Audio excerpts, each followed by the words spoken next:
Kaum Quraisy menggunakan berbagai macam cara untuk melawan Nabi Muhammad. Al-Quran yang disampaikan oleh Nabi Muhammad mereka anggap sebagai syair biasa, sehingga mereka meminta pada Abu Sufyan bin Al-Haris untuk membuat syair tandingan.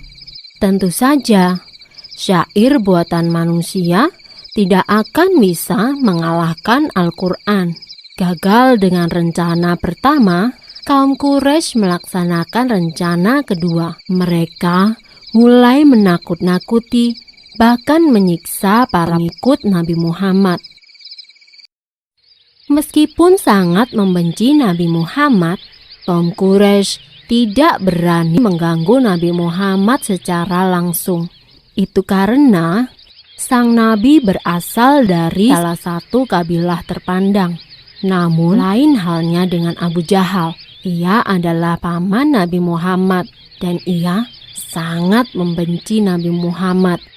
Suatu hari, ia membawa sebuah batu yang sangat besar bermaksud untuk membunuh Nabi. Ketika itu, Nabi Muhammad sedang sholat di Masjidil Haram.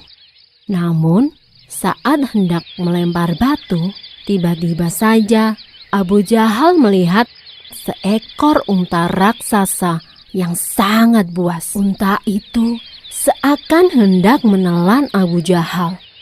Dan Abu Jahal pun segera pergi karena ketakutan.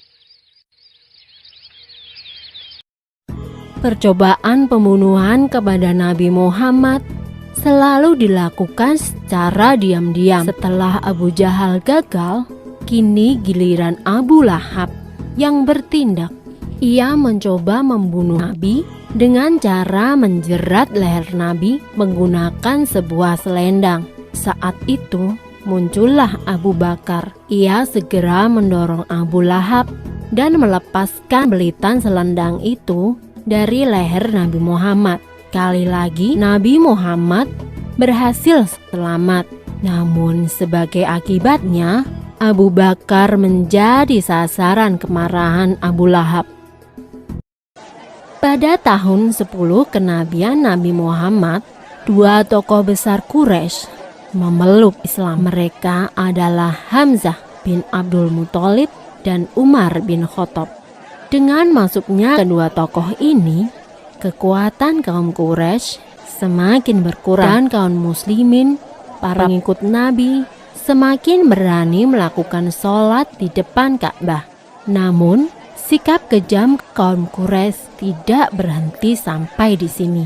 Dipimpin oleh Abu Jahal, paman Nabi, dan Abu Sufyan, kaum Quraisy mengucilkan siapa saja yang berhubungan dengan Nabi. Akibatnya, para pengikut Nabi terpaksa pindah dari Mekah. Dan saat itu pula, Khadijah dan Abu Thalib meninggal dunia.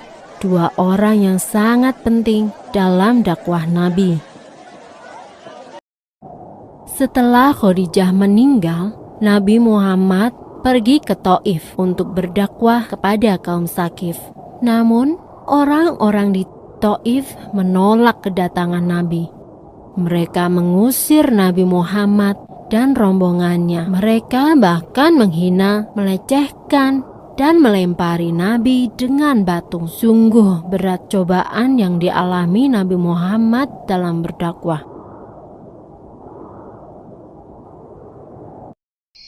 Pada tanggal 27 Rajab tahun ke-11 kenabian, Allah memerintahkan kepada Nabi Muhammad untuk melaksanakan Isra dan Mi'raj. Isra adalah perjalanan Nabi Muhammad dari Masjidil Haram di Mekah menuju Masjidil Aqsa atau Baitul Maqdis di Palestina.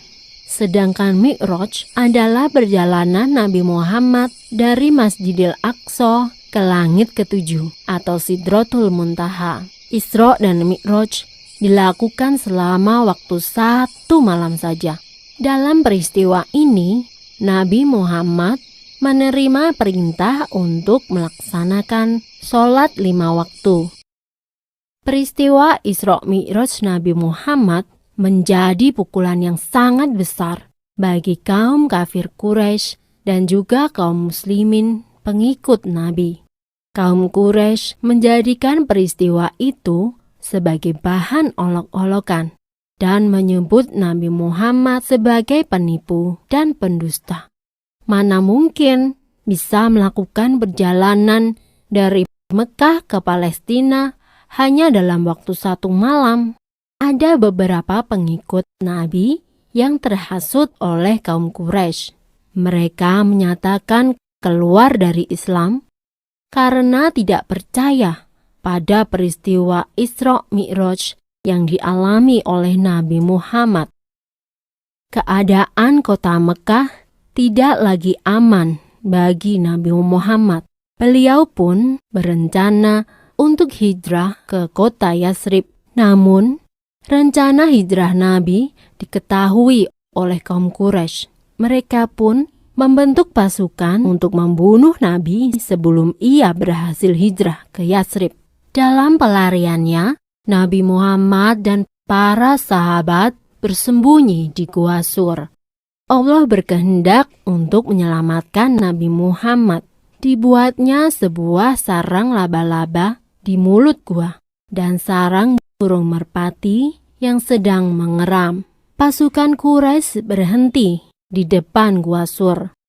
Namun, mereka melewatkannya begitu saja. Menurut mereka, tidak mungkin Nabi bersembunyi di dalam gua tanpa merusak sarang laba-laba dan burung merpati. Nabi Muhammad tiba di Yatsrib dengan selamat. Kaum muslimin di kota ini menyatakan sanggup untuk melindungi Nabi Muhammad. Dan selanjutnya, kota Yatsrib berubah nama menjadi Madinah, yang artinya kota Nabi. Selama Nabi tinggal di Madinah, sempat terjadi beberapa peperangan melawan kaum Quraisy yang terus saja mengejar Nabi Muhammad. Namun, berkat perlindungan Allah, kaum muslimin di Madinah semakin kuat.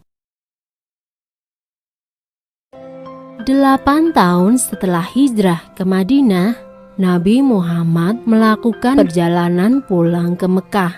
Kali ini, Nabi Muhammad diiringi oleh para pengikutnya yang berjumlah 10.000 orang. Melihat banyaknya kaum muslimin yang menemani Nabi Muhammad, pemimpin Quraisy pada waktu itu, Abu Sufyan bin Harb, menemui Nabi Muhammad dan menyatakan diri masuk Islam.